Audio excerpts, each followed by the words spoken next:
This is part 2 of the story that stunned the world. In this episode, we uncover what came after the disappearance, the search, the theories, the lies, and the terrifying truth behind the most mysterious vanishing act in aviation history. So, if you haven't seen part 1, pause now, because to understand the search, you need to know what was lost.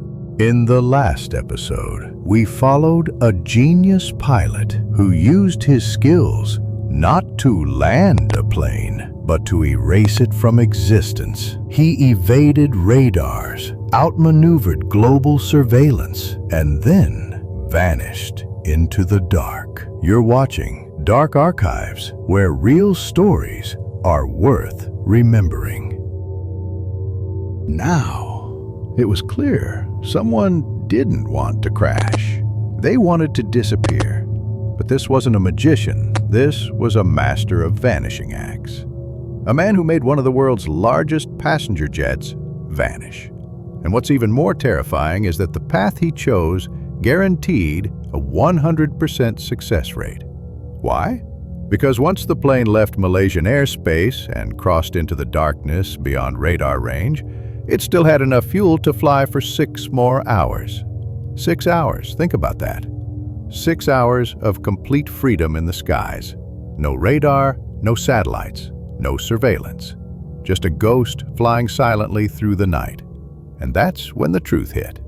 To find this plane, we would need to search every direction within a 6-hour radius. That's millions of square miles. Impossible. Whoever planned this won. And the terrifying thing? Yes, planes can disappear.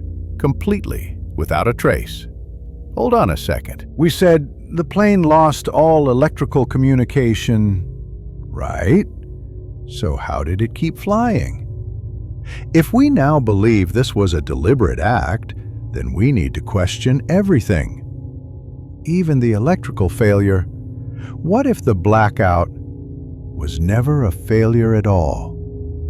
You see, the pilot, or whoever was in that cockpit, could have shut off the plane's electrical systems manually, with just a few switches. He could make the aircraft go dark, all communications gone. To the outside world, it would seem like disaster had struck. Something's wrong with the aircraft. We're lost. We can't contact anyone.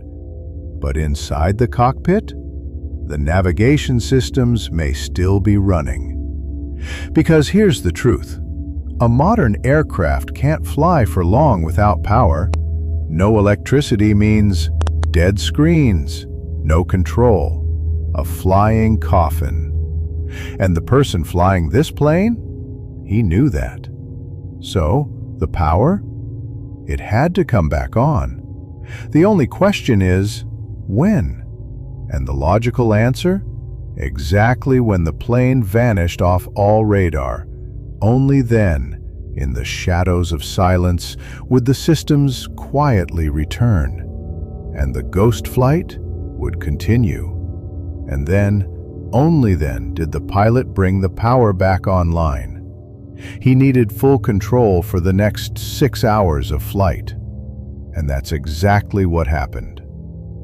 The moment the plane exited Malaysian airspace, the main power was restored. But wait, you might be asking, how do we even know that? You keep hearing, power went out, power came back. But how can anyone be so sure? Were we on board?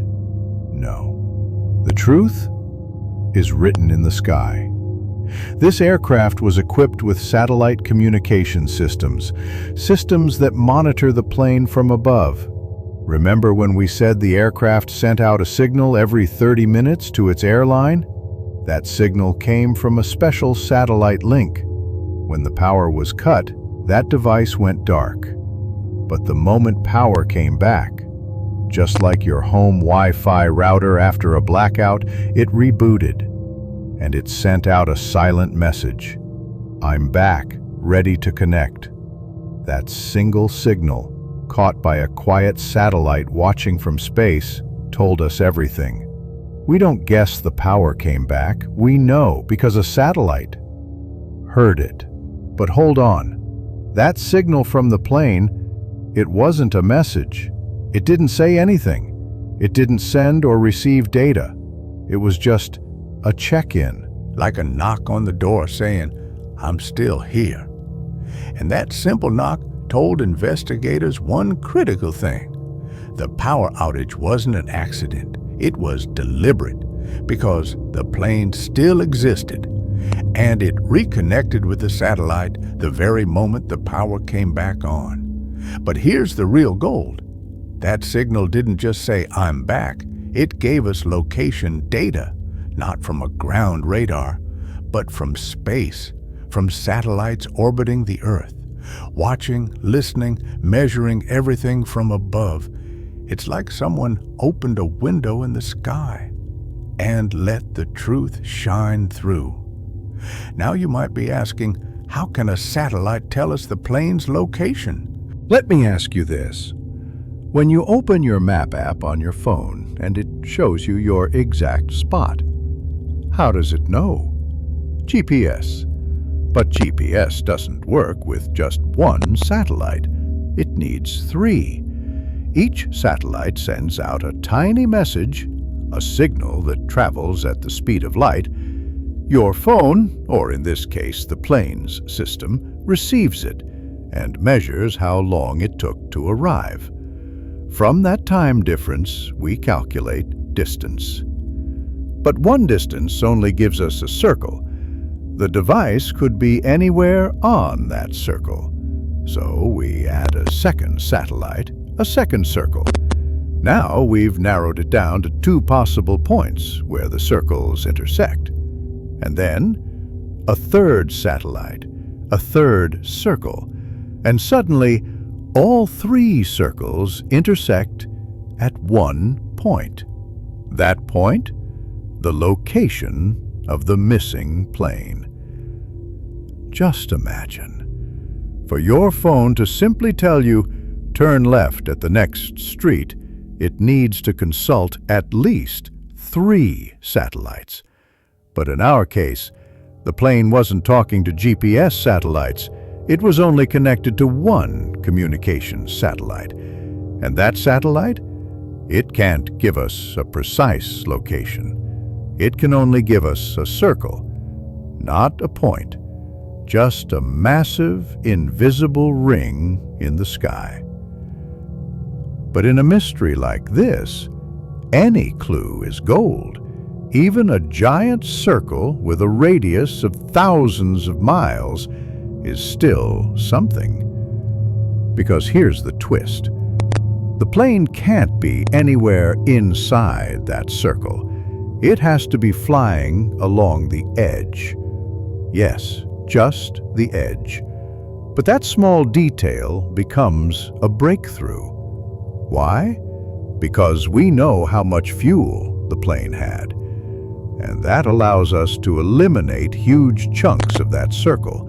Mountains, oceans, continents. Some places were just too far to reach. And just like that, the circle becomes a curve. One single arc. And somewhere on that arc lies the missing plane. But is that really where it ended? Wait, let's go deeper, because the plane didn't stop talking completely. It kept sending something silent, something automatic. Once every hour, messages that are called handshake messages. They weren't real messages, just tiny signals. No data, no voice, no distress call, just the plane's satellite system saying, "I'm still here." That's it. And those little whispers, they kept coming. For 6 hours, once every hour, a new arc. 7 signals, 7 arcs. Each arc, a snapshot of the plane's position at a specific moment in time. The brilliant plan, the perfect vanishing act, was cracked. Whoever was in that cockpit, who thought they had disappeared into total silence, was still being watched. Not by humans, by a satellite, by the sky itself. And now, we had a map. Crude? Yes, but real. The plane never left those arcs, and all 7 of them point in one direction, south. After leaving Malaysian airspace, the aircraft turned and flew straight toward the Indian Ocean, one of the largest oceans on Earth, one of the most remote and most desolate. A perfect place if your goal is to disappear forever. The 7th arc. It told us something crucial, that at this very moment, the plane was likely falling, and that lined up exactly with the time the fuel was expected to run out. So no, this wasn't just another checkpoint. This was the end. The 7th arc became the only hope in locating the missing Malaysian plane a year after it vanished. We now understood, during the first 6 arcs, the aircraft was flying normally, but something changed in the last one.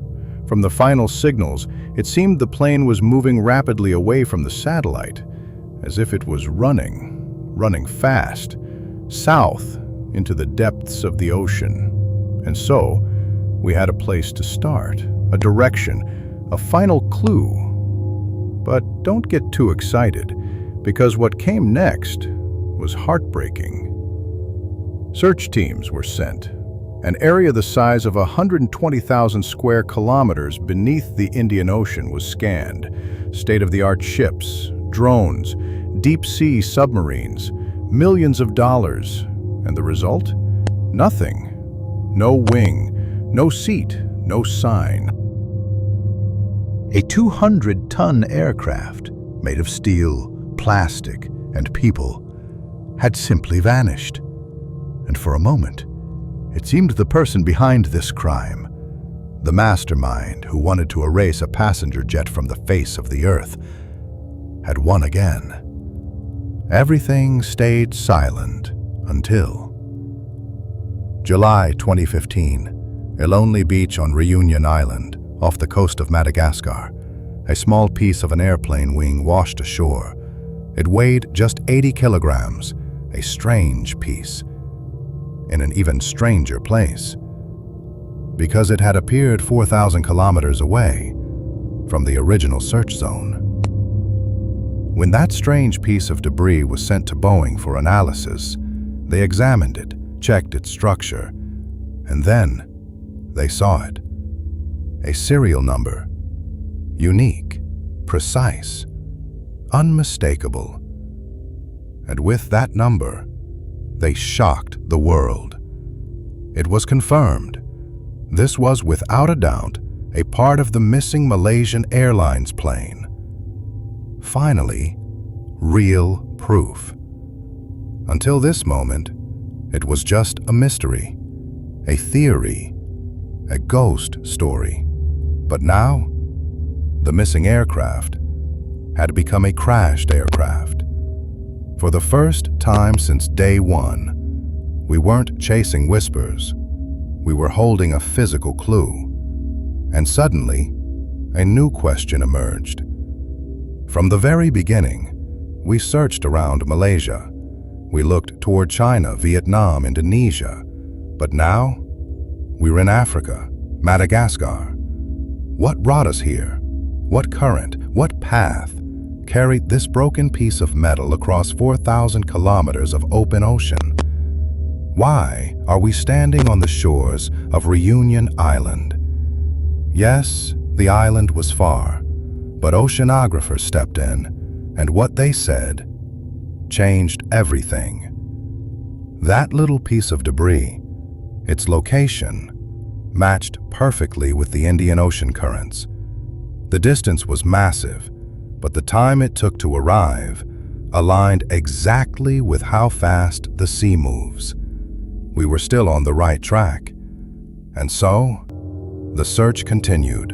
focusing on the seventh arc, a narrow ribbon of possibility in the endless ocean, a place that might still hold the truth, especially the black box, the one device that could finally tell us what happened on Flight MH370.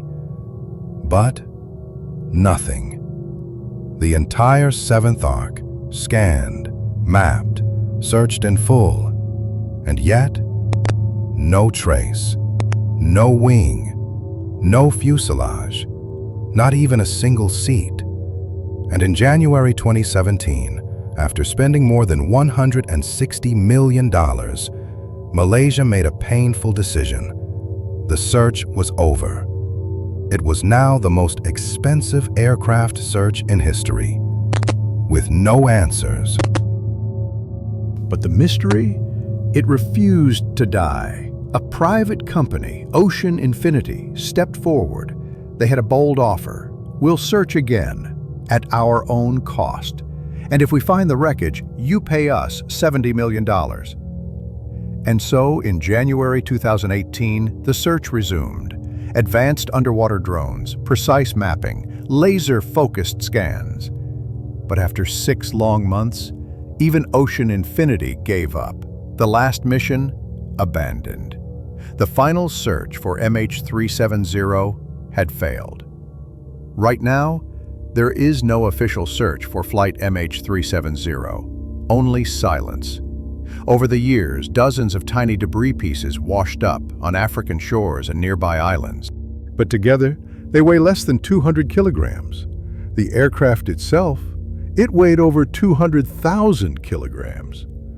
A tragic equation. So much mass, gone.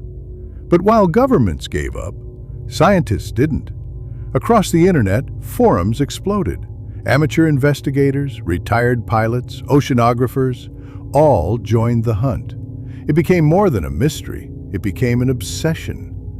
Some of the wreckage wasn't found by governments. It was found by volunteers, by adventurers.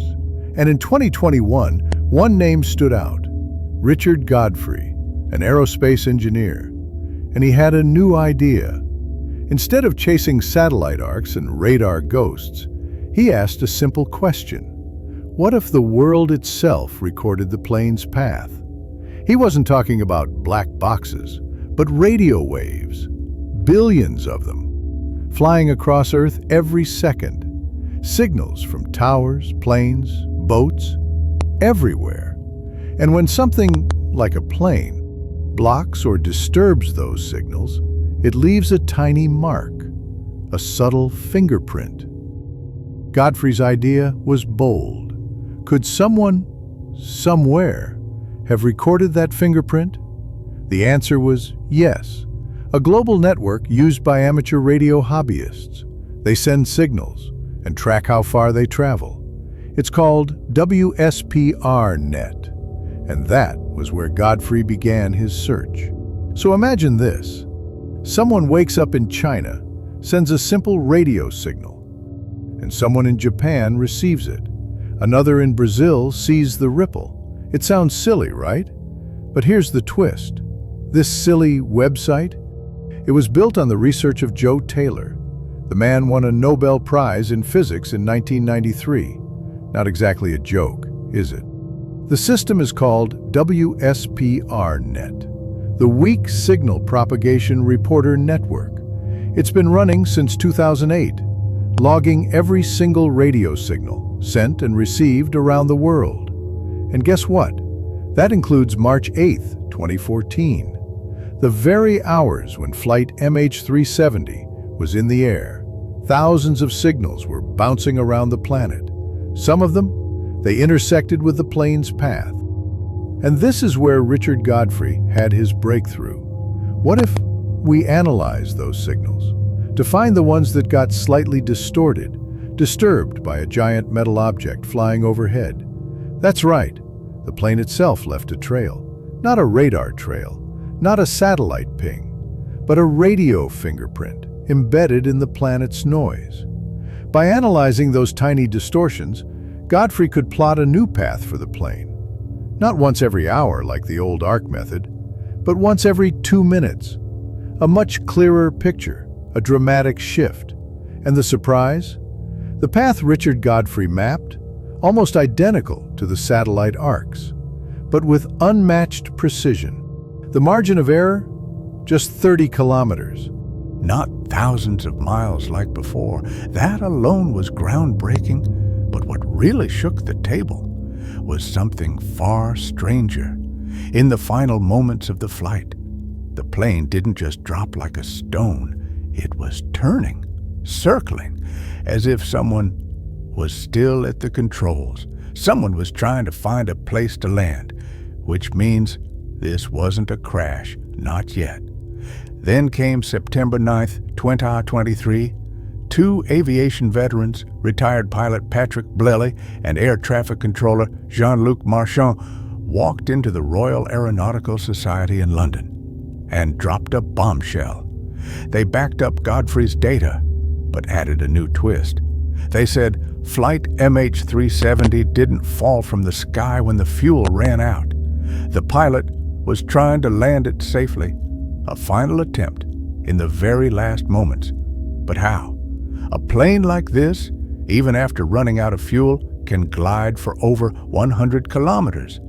That means Flight MH370 may have crossed the seventh arc, not crashing, but soaring, silently.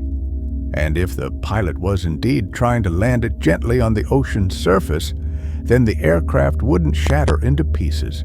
It would have sunk almost intact. And that would explain why, after all these years, only a few small parts have washed ashore. No fuselage, no floating debris field. Based on this theory, a new potential crash site was proposed, near the seventh arc, but not exactly on it. Experts said it would take just 2 weeks to scan the area. But the Malaysian government? Still waiting. This was the last solid scientific theory about the fate of MH370. A theory built on logic, data, and a desperate hope that one day someone might recover the black box. The box that holds the final truth. What really happened? What was said in the final moments? And the silence that said everything they couldn't. And then, in the absence of answers, the world did what it always does. It started asking its own questions. Some whispered, some shouted, and some made things up. Conspiracy theories ran wild. Aliens abducted it. Intelligence agencies hijacked it remotely. It vanished into a wormhole between dimensions. Human imagination left no stone unturned. Why? Because vanishing without a trace is both terrifying and mesmerizing. Even art couldn't ignore it. In 2018, NBC produced a drama about a plane that disappears and reappears 5 years later. Fiction? Sure. But some people still believe that one day the Malaysian plane will come back. But in the end, whoever took that plane or made it vanish, whether it was the pilot or someone who seized control midair, maybe they too were chasing a legend. Maybe it was a suicide. But not just any suicide. A grand theatrical exit. A tragic ambition to join the ranks of the cursed greats. To turn this flight into a myth, a riddle that would haunt the world, as if it was a final cry from someone who had lost all hope, someone desperate to leave a mark, a terrifying, unforgettable mark, even if it meant taking dozens of innocent lives. But there was one rule for legends like this: perfect disappearance. No trace, no wreckage, no truth. And when that first piece of debris washed up on Réunion Island, the spell was broken. The mystery became real, not myth, not magic, just tragedy, a mass killing, a disaster. The wreckage brought pain to the families, many of whom still clung to hope. But it also brought something else, a moment of reckoning, a fragile, partial closure. Conspiracies shattered, passengers lost forever, legends return to the shelves of the human imagination because imagination always tries to fight the unknown. But truth? Truth is the one thing that builds civilizations, that faces the dark and brings light to fear and to chaos. And even after all these years, the disappearance of Flight MH370 remains one of the greatest mysteries in aviation history. So now, we pause and we ask you, will all unknowns one day be revealed, or are some things forever lost to the void? Share your thoughts in the comments, and don't forget to subscribe, because we're not done yet. There are still stories waiting in the dark archives.